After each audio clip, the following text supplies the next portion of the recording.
Hello everyone आज ভিডিঅ'টো দুপৰীয়া সময়ৰ পৰা আৰম্ভ কৰিছো and welcome back to my channel.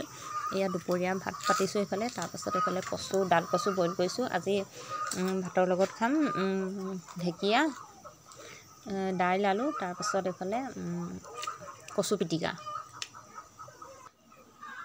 তাৰ পাছত এফালে ভেন্দি অমিতা আছে এইবোৰ খাবলৈ মন নাই সেইকাৰণে আজি কচু বিচাৰিলোঁ ডাল কচু বিচাৰিলোঁ আৰু ঢেকিয়া কেইডালমান বিচাৰিলোঁ সৰহকৈ নাপালোঁ তাককে পালোঁ তাকে বনাইছোঁ। তাৰ পাছত এয়া ভাত বনাই থকাৰ মাজতে কুকুৰাই চিঞৰি থকা দেখি চাবলৈ আহিলোঁ। এই কুকুৰা কণী পাৰিবলৈ সজাত সোমাইছেহে।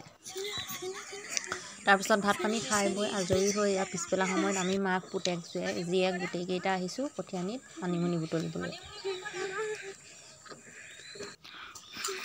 ইয়াৰ ওচৰতে নামঘৰ আছে, আমাৰ কঠীয়ানীৰ ওচৰতে আছে নামঘৰ।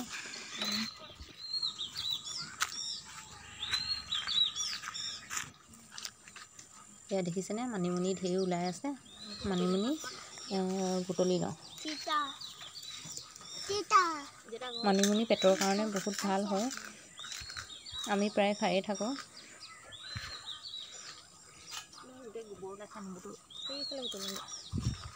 হ'ব হ'ব